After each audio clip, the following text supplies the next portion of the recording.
Chech.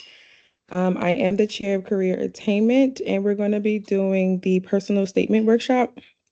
This was like a big topic that was on the pre-survey, so we want to make sure we kind of touch this for people who are applying this cycle or subsequent cycles who are finding it or having trouble trying to create their personal statement.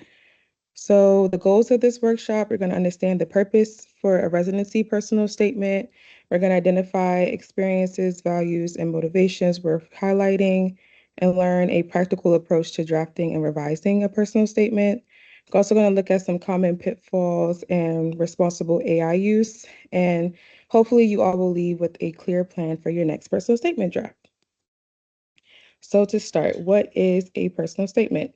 It is to help programs learn who you are beyond your scores, your resumes, the activities that you have.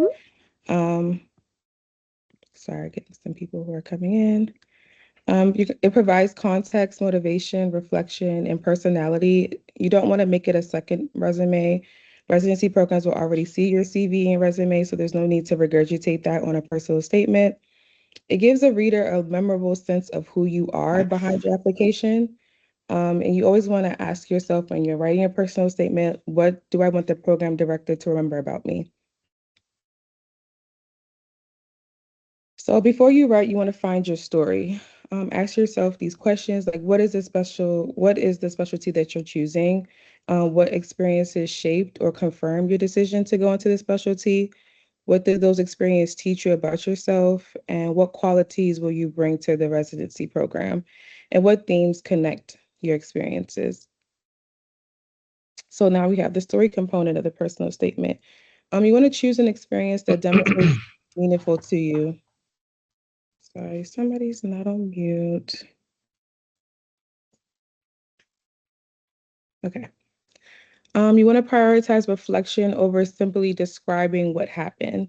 You want to look into more of like why it mattered to you. What did you learn from that experience? How did you change? And how does it connect to the physician that you want to be? So usually a practical structure of a personal statement, you're going to have the opening, which begins with like the compelling experience, the observation or realization. Then the middle, you're going to develop like 1 to 2 meaningful experiences and explain what they taught you.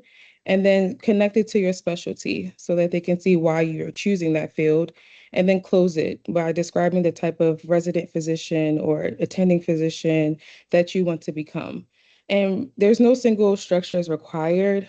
This is just like usually the common template most people use, but the strongest statements tend to be more cohesive and intentional. So what strong statements do? They show rather than simply tell. You want the residency programs to see who you are behind your application, because again, it's thousands and thousands of people applying for the spot, but your personal statement gets them to know like who you are besides your resume, your extracurricular activities, your GPA, et cetera, et cetera. So use specific experiences instead of like generic ones, and demonstrate some sort of reflection and growth. And then connecting your experiences to your specialty choice. Sound like an applicant, just be as personable as you can be. Don't feel like you're using some AI template or some template you found on Google, and leave the reader with the clear sense of the person behind the application. So some common pitfalls with the personal statements, people tend to repeat their CV, just listing their accomplishments again, things that they've gotten going on. And then they sometimes will have overly generic statements about medicine, and then using some like cliches or dramatic stories without meaningful reflection. And that's how some of the program directors can tell, like this may have not have been a genuine personal statement or something that could have been AI generated. And you can also like try to use like such robust vocabulary instead of something that has more substance. And then writing a statement that could belong to any applicant. You want to make it again personable to who you are. And then submitting without multiple rounds of revision and feedback, sending it to any mentors, people that you have trust in this throughout your medical journey is going to be extremely important because they can help revise it and make sure it's appropriate for submission. So your authentic voice matters.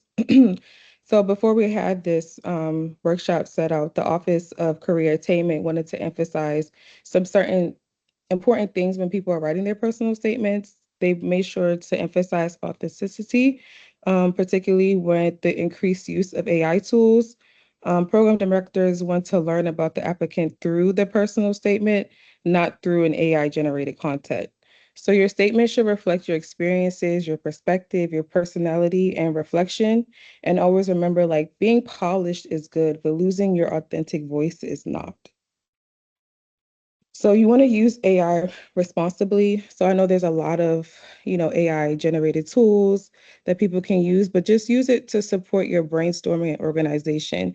You can look up like possible themes or questions, ask for a template to how to organize your ideas, identify any like clear sections or repetition, and then flag areas that may need more explanation or better improvement. But don't rely on AI to write your statement for you. Always critically review and rewrite suggestions in your own voice. So when you're going through your personal statements and you're looking through to see if this is good for submission, some things that you would have just like checked through. Does it sound like me? Can the reader understand why I chose this specialty? Am I showing reflection rather than simply describing events? Is every paragraph contributing something meaningful? Could another applicant have written this? If so, you need to be more specific. And what would a program director remember after reading it? So your action plan. So those who haven't written a personal statement or are looking to revise, start off by brainstorming 3 to 5 experiences that shaped why you want to go into the specialty you want to go into. And then kind of identify some themes that connect those experiences.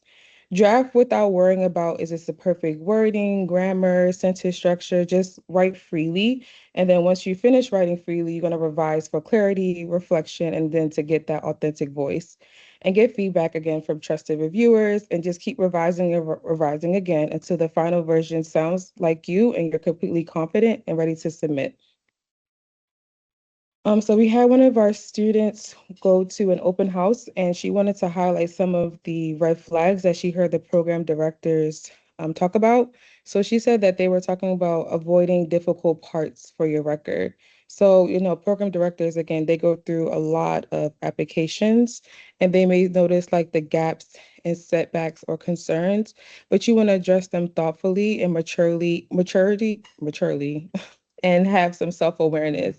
Don't make it, the story kind of become like a woe is me type of personal statement because that may be read off wrong. And then focus on your reflection, not just recovery. Anyone could always say, I struggled and I improved. You want to explain why something happened, what you learned, and why you choose to do differently afterwards. And then use specific experiences. Growth is more meaningful when grounded in something concrete, a specific moment, conversation, or clinical experience that change your perspective has a lot of meaning. And explain, don't make excuses. Approach challenges from a place of resolution and accountability rather than coming off defensive. Let your actions and growth demonstrate your readiness for the residency and reframe rather than erase the challenge. The goal isn't to hide a potential concern, but to show who you become because of the experience. Like, did you have the resilience? Did you get the self-awareness? Did you get the maturity? How did you grow from the situation? So we're gonna skip through this because we're gonna go through this as we have some of our Ross alumni here. So we have Dr. Christian Furr. Please correct me if I'm saying that incorrectly or not. I'm sorry in advance. But he is a graduate from the MERT program and also from Ross University School of Medicine. He completed his family medicine residency with a focus in rural medicine at UT Health Science Center at Tyler and later completed a fellowship in academic medicine at the University of North Texas Health Science Center. His career has focused on rural and underserved medicine, medical education, and physician leadership. He has practiced across the full spectrum of family medicine, including outpatient care, hospital medicine, and emergency medicine in rural East Texas. He currently serves as the program director of UT Health Science Center at Tyler Rural Family Medicine Residency Program, where he's involved in resident education, curriculum development, and graduate medical education leadership. So I would love to welcome Dr. Furr to come off mute and to speak to us. When he's finished speaking, I will also share his fellowship personal statement. We can go through that and then use this as a sample to kind of see how he wrote his personal statement and what we could do. Thank you for that welcome, and it's nice and an honor to come back to Ross University and give this talk. I was a graduate of 2016 from Ross University. I was probably one of the last students coming out of Dominica. I understand that most of y'all are coming from the Barbados, so we didn't have that luxury. But in between in between sessions and in between the 2 week gap, I would go to Barbados. So I totally understand how beautiful that island is. But to go back onto this personal statement, just a background of the thought process of a program director. Like she mentioned, we get thousands, hundreds of applications, right? And so there's a filtering process. So once you get through that filtering process, most of the time the directors are going to be looking at your scores, pass attempts, fail attempts, your background, your MSPE, your letters, and then we really use this personal statement to look for the things that we don't can't quantify in your application. For example, character and professionalism, also your drive and meaning.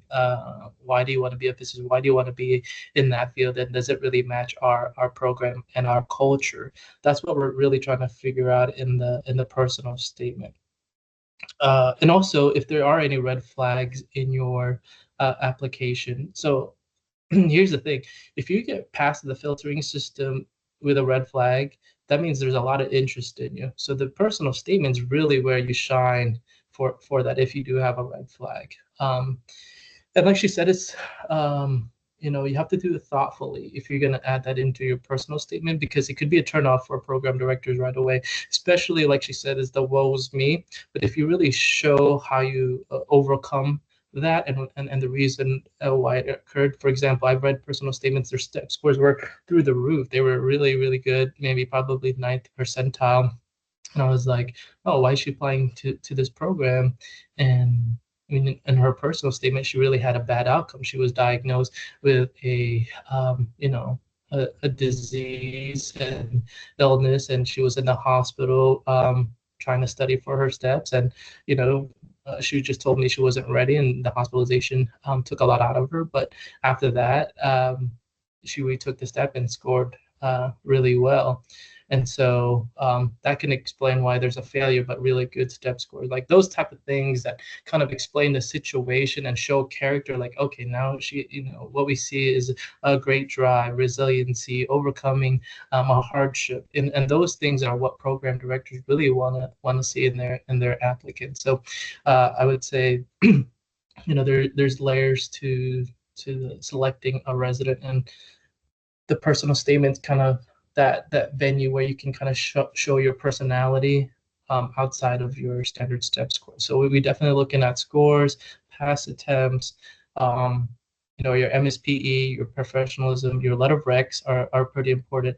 And then after that, at least for my process and my colleagues, we kind of have the same process. We look at the personal statements to give us that extra kicker, or, if we're in between residents, how do we kind of decipher between the two? And the personal statement really shines how you articulate yourself.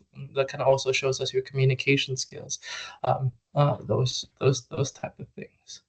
And then with her AI, one tidbit I will use, nothing more of a turnoff to program directors than grammatical errors. So what I use AI for, I'm not the best with grammar, especially with typing. I actually use AI I create personal statements, but then I run it through AI to help me identify grammatical errors, and then they can rephrase it. Is that what I was trying to say? Is that how I wanted to sound like? And kind of help with the tone. So that's where I kind of use AI, and where other applicants I've seen in the past use AI, but not to create it.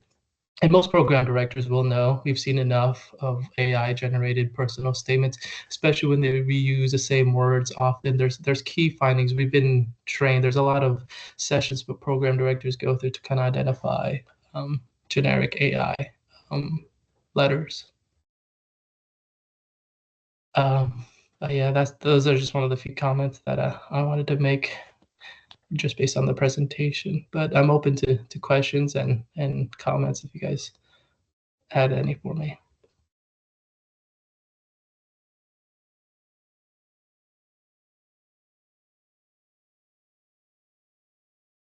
Okay, if no questions, right? Just now, I'm gonna share your personal statement and then we can like you can guide the discussion and walk through like how you crafted it so that the attendees can understand how they can craft their own too. Is that okay? Sure. Okay. Let me know if you guys can see my screen.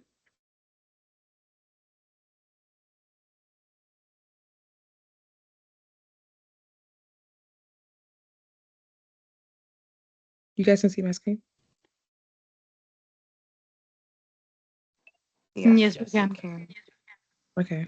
Okay, perfect. Dr. Fur, you can take it away from here. Sure. Do you just want me to read it? Yeah, so I wanted to kind of give like an interactive way where you kind of just kind of go through, how you, because I know this is your fellowship personal Mm-hmm. statement. So like when you wrote it, like the things that was going through your mind, how you went about crafting it, because I feel like some students are having trouble like trying to make up a personal statement and then like what to write about and then not to sound like it's too AI generated. Sure. So yeah, this is my academic medicine fellowship letter of personal statement. So this is more targeted towards my the program that I was trying to go to. Um, so how I decided to craft this personal statement, one, I knew ties to this organization. So if you want to go specific residency program and you know a few faculty members there or a few ties to the area, I would definitely put that in your personal statement. For example, in rural East Texas, if I knew you're from the rural East Texas, I know you're gonna and you know the area. I'm definitely gonna pay attention to that letter a little bit more because we're trying to recruit for those people to stay in our program and also enjoy our program and then stay and recruit after they graduate. So for this program, I was doing a fellowship in academic medicine to be the program director and being faculty at our institution. I knew a few of their alumni, and they were and they were good friends with the program director and the um, uh, faculty for this position. So if you see name drops, it's because it connects me to a person that did this training, and also it can gain their interest to the reader. So I would say that always helps if you know someone at the program and know somewhere in the area, something relatable to their organization, and that's what the personal statement is about. How can you relate to the reader? I think if you can capture their attention, it's gonna go a long ways.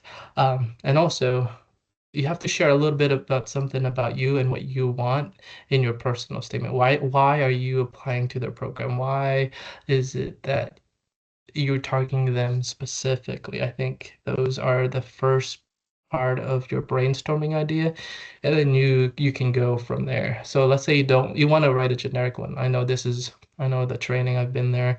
Sometimes you guys apply to 20, 30, maybe even more residency programs, so you don't necessarily want to be too specific to one.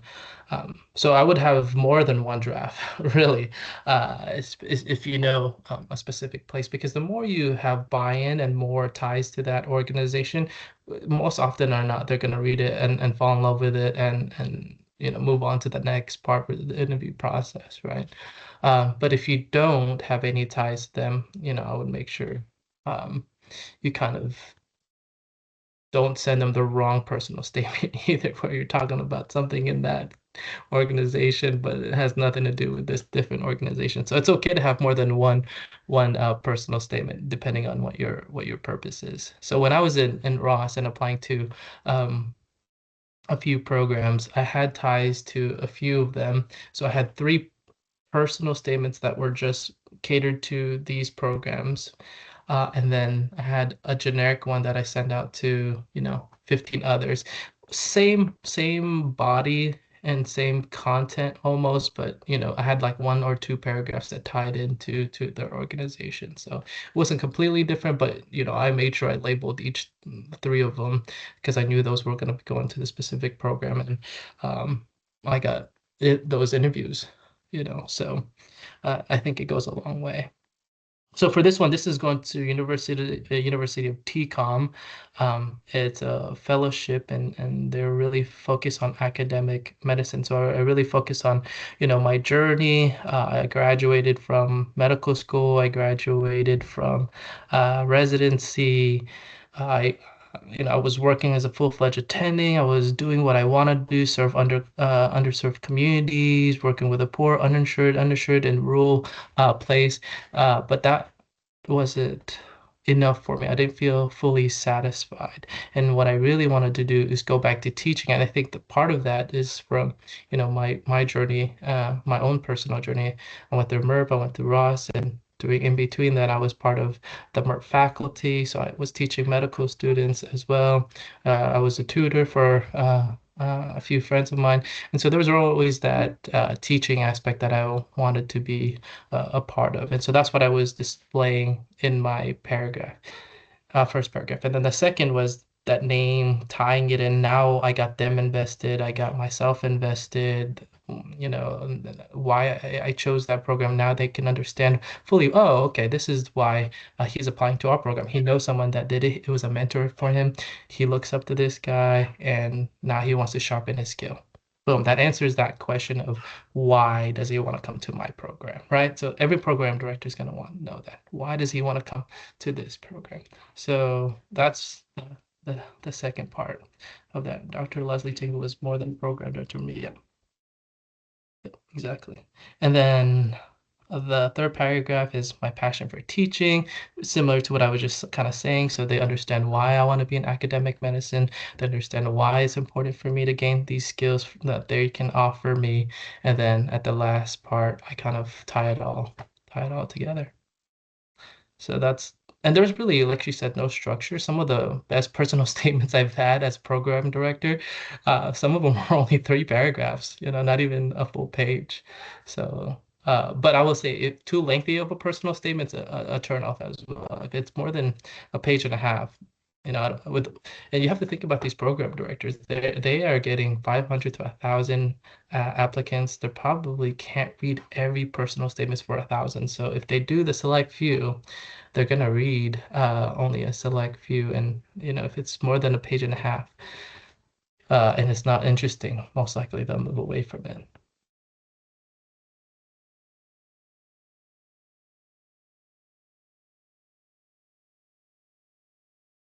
Okay, thank you so much for that. Let me stop sharing the PowerPoint slides. In the meantime, does anybody have any questions for him as I open up the next presentation? Yeah, please feel free to come up from mute and ask your questions. Hi, I have a question. Um, I know that you said that like on a personal statement, some stand out and they're just like three paragraphs. Can you elaborate a little bit more of what made those type of applications stand out from what you remember? Short to the point. They were like, for example, so our program is a rural family medicine program, right? He said, I grew up in East Texas. I'm from East Texas. I went to medical school knowing I was going to be a family medicine in East Texas. This is what I appreciated about family medicine, and that's why I want to go to your program. I'm from the area. I knew from the very get-go I want to be family medicine, full spectrum, and I enjoy all the things that you guys have to offer, um, uh, and that's it really. So it was very straight to the point. And then here's the thing: those people who could do that is because they know they have a good application. They have good step scores, right? They uh, or decent step scores. They don't have any red flags, meaning no gaps uh, in their education. They've never been disciplined, and then lastly, they have ties to the area. They have ties to the area, so they were like, "Hey, um, yeah." And so it was very clear, concise, to the point, and we can appreciate. He told us that all, and you can see that he did electives in family medicine. And then in his personal statement, he's like, growing up there, I know that there's a shortage of family medicine, and that's the reason why I want to come back. And I know that you guys are procedure heavy, and we're gonna get a good training to do all the things I want to do, and that's it. And like that was clearly communicated to us, and so we were like, yeah, it's easy. You don't have to, you don't have to have a grandeur. It could, some people like to share stories, and there's more than one way. There's more than one way to do a personal statement. If they were all the same, I think we'd all get bored and tired of it. So sometimes I've read like a period and a half, and they kind of write this story. They love mystery and investigation. They like a mystery novel, so they kind of wrote it like in a mystery novel in a way. And at the end, he concluded by saying, "That's why I want to be a family medicine. I love mystery. I love being the first person to come up with the clues and putting the pieces together. And as a family doc in a real place, I feel like I could do that." And I was like, "Oh, that's how they tied like a theme to it." So that was clever. That was an easy read and digestible read, even though it was a page and a half, but it was enjoyable. Thank you. We have a question in the chat. We have two of them. The first one is, if you are a transfer student, should you mention it in your personal statement? And then the second one is it better to address the why this specialty at the beginning of the statement? No, I don't. So let me answer the first question. If you're a transfer student, should you mention it in your personal statement? Only if it's really meaningful. Uh, I think if there was a good reason why, and you think that the program would understand why and why they did it. Otherwise, no, I think if it's a good story, I would say yes. If you can, it's captivating, and there's a big meaningful, yes. Otherwise, they'll know that on your transcript, and they might ask you that during the interview. But if there is something more that you want to share to that program, then I would stick to that.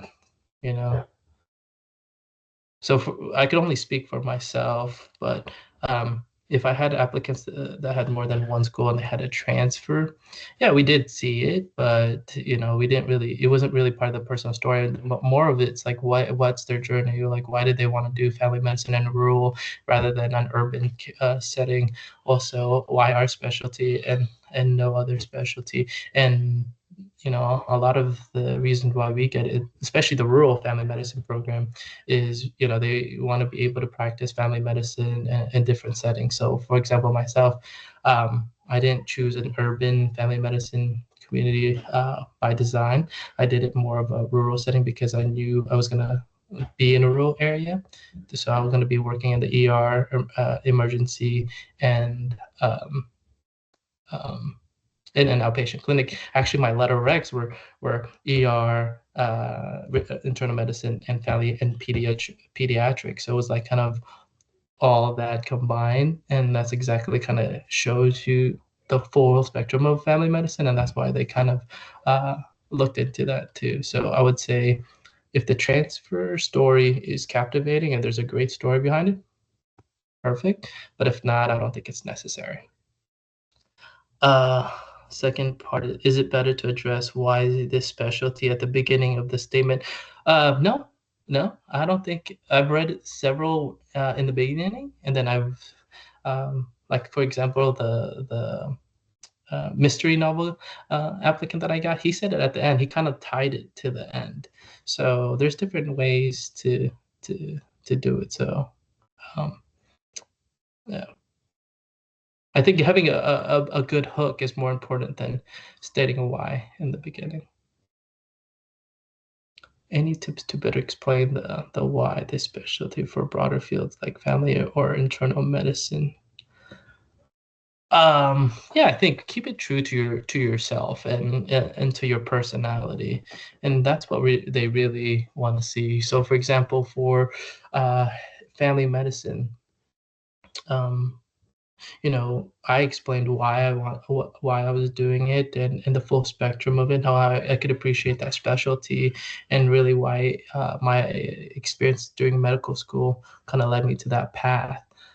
And so, for example, for my academic medicine, why academic medicine is, I just didn't want to be a community physician. I didn't want to just be, um, uh, go through the day FQHC or community-based physician. I wanted to do academic medicine and be at a university. So I think there's um, your story. I think using your story and why you're really going in that field is pretty um, broad in itself, right? There's so many reasons why people go into family medicine. Some people want to do preventative medicine. Some people want to do geriatric at some point. Some people want to do rural medicine, sports medicine.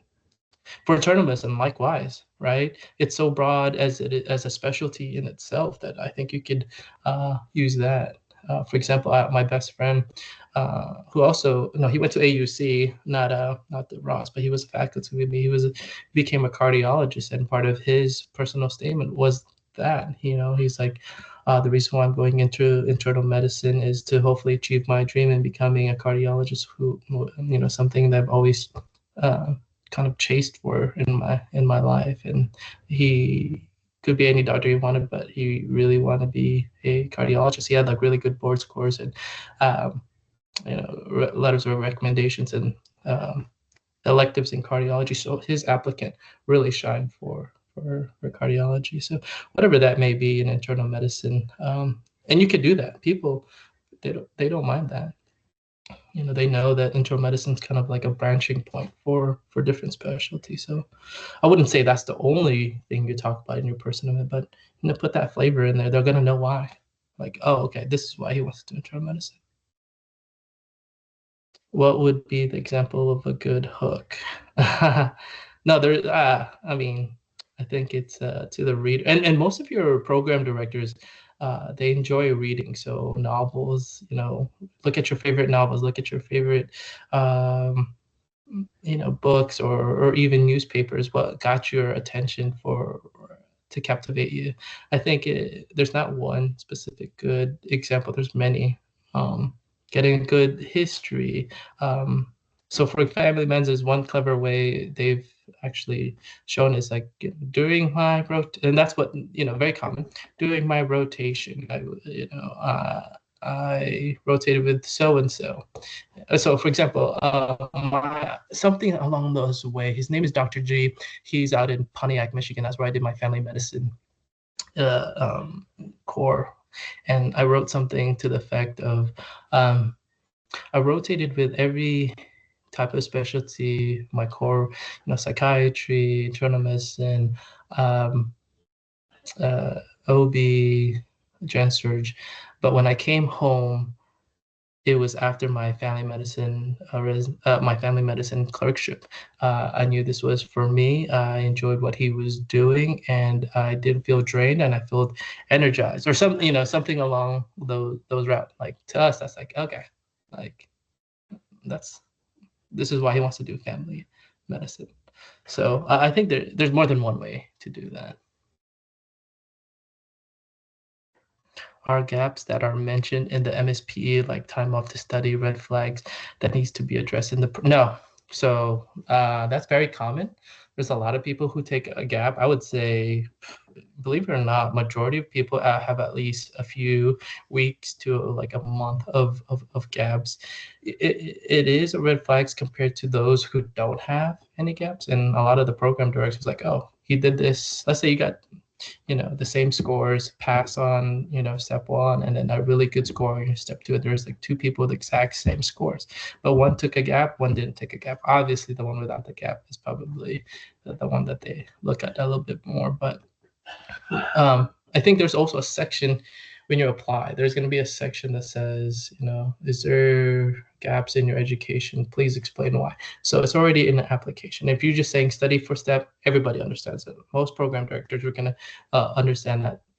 I would say very understandable. So you don't have to put that in your personal statement. There's a section in your application that you do for that. So I would address the personal statement a different way than that. I would not do it for that particular red flag. But now let's say there was a big gap. So let's say there was a applicant that I had that had a big gap between second and third year. And the reason why is their mom got diagnosed with a terminal illness. They were in the nursing home. So the student um, took time off to care for mom so the mom didn't have to be at the nursing home. Like that is powerful. That is meaningful.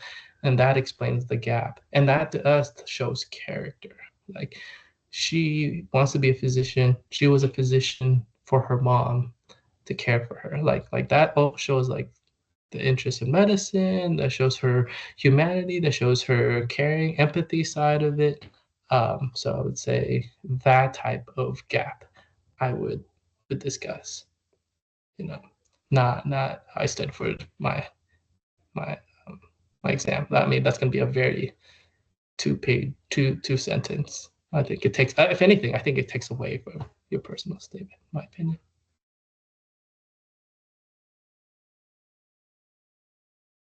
All right, thank you for that. We're going to take a quick pause on questions because I want to introduce the next doctor who is here to speak to us today and also share their personal statement tips and tricks. We have Dr. Mushtaq. He is a Rossi grad in 2024. He's a family medicine resident at McLeod Health in South Carolina. Of course, he went to the good old Ross University School of Medicine, and he's committed to advancing healthcare through clinical practice, education, and service. So you can feel free to come off of mute and introduce yourself further and tell us, a little bit about yourself as well. Thanks. Um, First of all, thanks for having me, and thanks, Dr. Fair, for all of the tips. um, so, right, I guess I'll start with, going to Ross. You were the last class in Dominica, Dr. Fair, and I was the first class in Barbados. And so my experience was definitely a little more different. We felt more like pioneers when I talked to my peers at that time, but now I feel like everyone's settled and Barbados is kind of the norm. But yeah, it was a tough first couple of semesters, but then we also had COVID and everything, but we got through it. So I was listening to what you were saying because I'm actually going to be using it myself. So I did match into family medicine. Full disclosure, I did not match. I did not apply to family medicine during the match. I really wanted to go into psychiatry, but I think that it was a real learning experience. Learned what to do, what not to do. I actually really fell in love with family medicine, and I got to practice in my hometown where I grew up. So it was really nice to do that as well. And that gave me some perspective, as you'll see on my personal statement that I decided to share. So as a PGY2, I also became a father, and it was, it's a different experience on this side of the pond. But anyways, yeah, they gave me some perspective, and I realized, why I wanted to do psychiatry, and And so what I'm doing now is I'm applying again for PGY1 psychiatry spot. I know it's like, oh, just finish PGY3 and, you could work as an attending. And it's something that I've considered, but I think, for myself, I have to do what I'm really passionate about. And so I'll go through my personal statement, and I put together like a quick bullet point list of things that would be helpful, like practically. And I'm not saying my personal statement's like, a good one or not because it's untested right now. But the one that I did use for family medicine, I guess it did help with soap. And like Dr. Ferrer was saying, you do want to be authentic. This personal statement is very similar to the personal statement I used when I soaped. Overall, I would say like your job's not really to prove that you're impressive. All of you are impressive in your own ways. I think the gap is in communicating that, communicating why the reader should remember you. And so I'll just go through this real quickly. So my father did often tell me when I die, I'll be remembered for what I did for others, not for what I garnered for myself. And that really stuck with me. So my parents are from Pakistan. My dad's family, they didn't really have a formal education, but he instilled education in myself. So it shaped most of the choices that I made. And they did kind of push me towards medicine, but I also really enjoy medicine.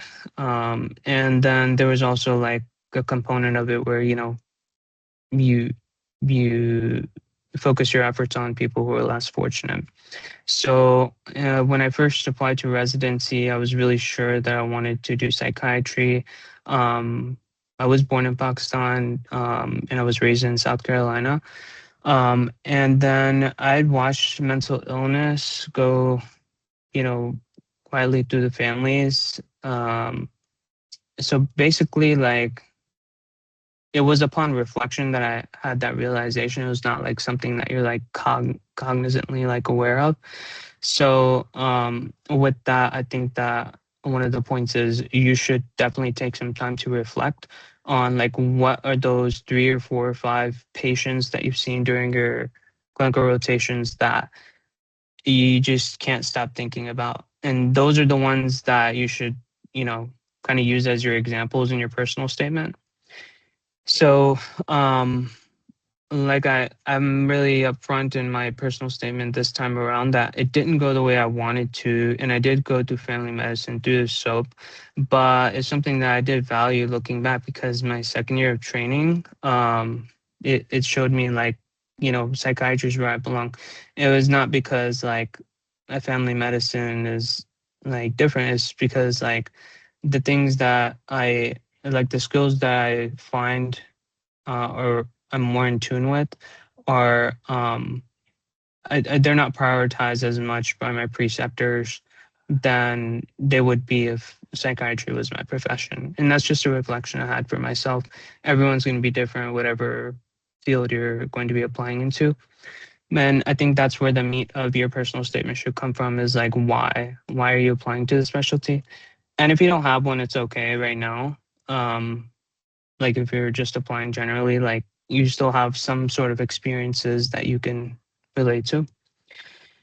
So in family medicine, it gave me responsibility quickly on the inpatient teaching service and on night flow. I learned to study acutely ill patients when the decision to make. In the ICU, I care for the 6 patients in the hospital. Even there, I've found that the recovery often turned on the mind. The delirium that wouldn't clear, the withdrawal beneath the admission, the patient would quietly stop wanting to get better. And then I did a few rotations in the ED where I met people in psychiatric crisis in the moment that they were most frightened. And then I saw like how much the calm, unhurried presence could change what happened next. And it was on my behavioral health rotation in my own continuity clinic that the pattern became impossible to ignore. The encounters that stayed with me were almost always the ones that turned on mental health. It was a patient whose diabetes would not improve until we treated his depression, the family's learning to carry grief, the conversations that did more than any prescription.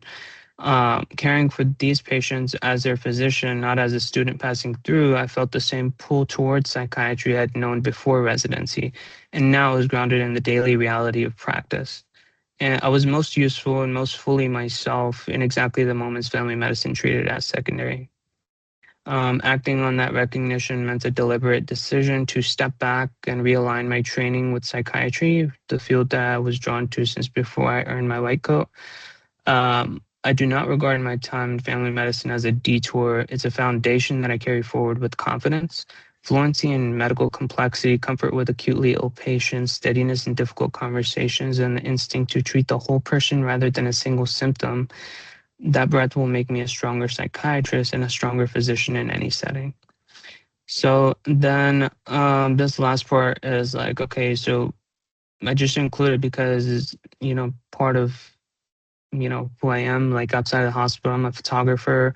So this is where you can mention like a hobby, but make sure it ties in with your specialty. And what draws me behind the cameras, what draws me to the bedside, the chance to see a person clearly and let their story come through. I'm no longer only an applicant who hopes to serve. I'm a physician who has done the work, learned from a path that did not run straight, and chosen my direction with both eyes open. I'm seeking a residency that values patient-centered care, collaboration, and lifelong learning, and that shares my belief that tending to the mind is inseparable from caring for the whole person. I will give that work everything I have, and in my father's words, I intend to be remembered for what I did for others. So, um, Dr. Ferrer, your hand up. Like, I just noticed that. Yes, yeah. I actually have a few comments on this, and Sure thing. if you're open to some critique, I think 100%. the other, I think other students here would probably benefit from that as well. That's why I wanted Absolutely. to create it. So I actually think this is a great personal statement, but I sense three different themes here, which I think hurts the personal statement. I'm getting kind of lost in what your message a little bit, but the fact I am hooked. You got me hooked with like, hey, I did family medicine, and throughout my family medicine journey, I realized even more how important psychiatry is to me. Like a program director reading that's gonna be so hooked at the fact that you're already matched in a residency program, but you're willing to end that and then go and restart from scratch. That's going to show a lot of initiative. I think you could take off away the why you ended up in family medicine, save that for the interview. Say, because they're going to be wanting Got it. more, right? Save that for Mhm. for the interview, save that for a heart-to-heart talk, because on here I don't think it's going to come off genuine, or I think it might come off a little, people can read that in different ways. You want to be at the face-to-face interaction, and then they can understand you a little bit more. But I would just say I got into family medicine, something along those like, life brought me to family medicine, but through my experience in families, it only awakened my desire to be in psychiatry even more. And I'm so thankful and opportunity that I did this experience, because that's how you want to sound, like be thankful for this experience, and then go on to exactly what you said, like how you elaborate that. And then just, I think you kind of want to say, so there's so much in you that you want to put it all on this personal statement, which is great. But I think you can explain a lot of some of this as a part of your interview. And when like, so what I just attach is so in my program there's a family medicine and a rural psychiatry program. It's IMG friendly. And so like for example, you have like you Okay. have a rural component on there, right? I feel like after I read this is great. And then if you want to tie in a little bit that rural, but like, explain the rural side even more in their interview. Like, and then now you have like two conversations that you got them hooked with, so, or if you want to stay with the rural theme, and then and that's where the rural is going to get you, plus the family medicine. I think you can blend that a little bit more. I think it was kind of getting wordy there a little bit, so if you can blend that and make it transition in there, I think it'd be great. So I think this is a good working. I enjoyed it. I actually enjoyed you walking me through that, and you got definitely this is captivating and hook. So there's definitely good components to this, and this is real. Like to me, it's like this is you. I can see you. Like yeah, I did family medicine because it was my option, but oh man, every time I did a rotation in the hospital, in the ER, and my outpatient, I just fell in love with helping more people in their mental health. And that's understandable. That's relatable. Like we actually, I have a lot of family medicine residents who do a lot of electives with our rural psychology because of this exact purpose. So, yeah, that I would say this is a good personal statement. There just could be polished a little bit more things that could be taken out, and then lean heavily on it. Yeah, thank you so much. This is the feedback I want that, like I don't really have access to, but like I'm really glad you raised your hand because like I'm like, you know, this is the goal. Like I wish everyone else had an opportunity to like put their personal statements up and like we go through it. That would be really more interactive and helpful. But I guess like I I was taking notes whenever you were talking, so I'm gonna make those changes and I may just send it to you if that's okay with you, and get your perspective after I have it. But Sure. it Application just season's coming. September I 25th know is when the event is up. everything's Yeah. ready except the personal statement. I think that's about the only thing that I need to really polish up. Um, I guess so that's about all I had. So a couple of tips, and you can also correct me if I'm wrong on these. Like, I definitely would love to. I don't know how much time we have, but I'm gonna take about 5 minutes and then I'll be done. So you want to start with your anchor. I think somebody asked a question about the anchor. Um, so the anchor is great to like get them into it, but like don't do it with the intention of making an anchor. Like you write the rest of your personal statement first, and then like the anchor will like kind of come out of there. Like there's like 1 or 2 points in the personal statement that will really like hook the reader, but you don't have to start with the anchor. Like the anchor comes later. And then like Dr. Farrow was saying, like you want to have like one theme before you draft, which I did not do. I had like 3 of them, but I'm gonna narrow that down for sure. And yeah, and then you all obviously want to relate to things that you actually did or experiences you actually had. Like, do not let your language model hallucinate. It does that a lot because then when you go to the interview, you're gonna be like hallucinating yourself like, oh well, that was a great experience and it never happened. Then yeah, I think like if you take your best sentence from your personal statement, like use AI to help you, like Dr. Furso, with your grammar and like with the logic. Like you want to have a clear thought process, but before you even go to AI, you have to like make a dump sheet personal statement. And then one of the tips I learned during writing in undergrad, because I did English for a while, um, you pretty much want to write everything you think is important and then walk away. There's going to take more than a week to do this, like to refine and revise it. But walk away and look at it with fresh eyes, like after a good night's sleep or like, after doing something else for at least an hour or two, so that you can like, pick up on things that you weren't aware of when you were writing. Because when we get trapped in the flow, that's like a really easy way to like, just um, get trapped in that thought pattern. Um, and then as far as like the content and the substance, like you want to be more concrete than abstract. I think abstract is great for literature, but this is literally a personal statement about your life. So I think being more concrete would be worth more.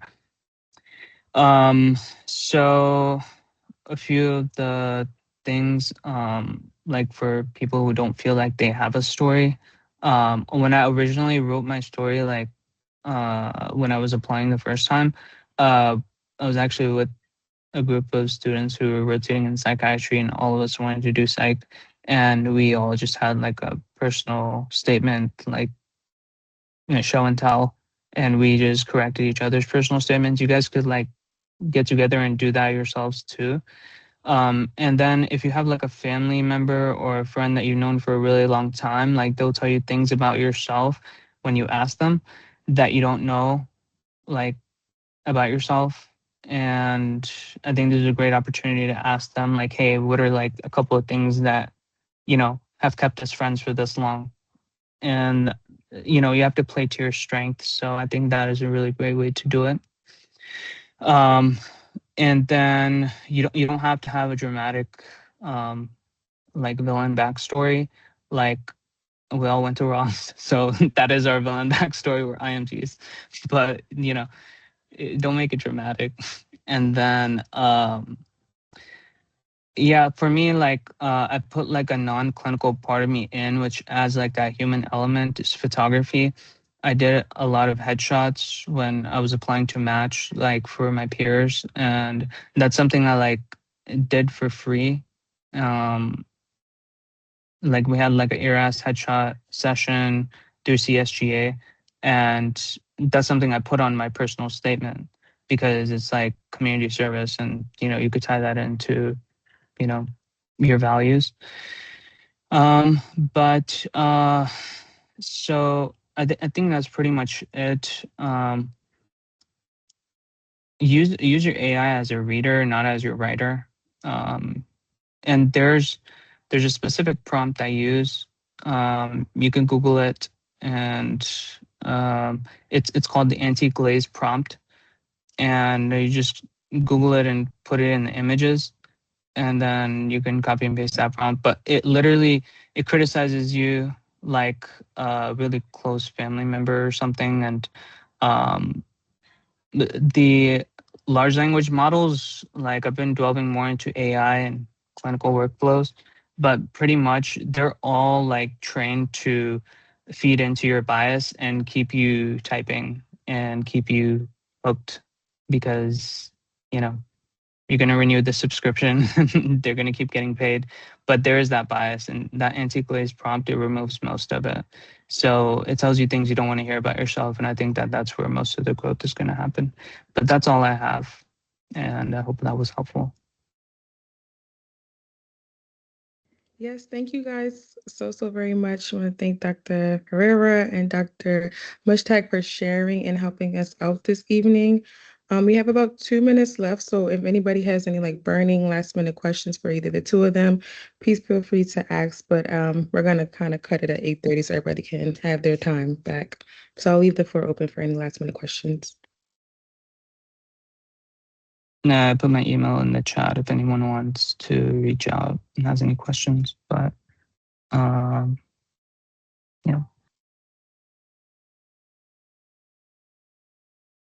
I put a link to our program if you guys are interested. Any of y'all are family medicine interest, look us up. It's a rural family medicine program in Tyler. There's 3 programs, but we're the rural one. Okay, there's the Athens Family Medicine Program, there's the North Campus Family Medicine Program, and then we're a smaller group, and we're in the rural East Texas, and we'd love to have some Ross applicants come through. We actually have one right now, and we have had a few in the graduate. So I know what you guys are capable of doing. I know what your training has led you to. So keep up the hard work, and the word's out there. There's gonna be a lot of Rossies that match into some good programs. So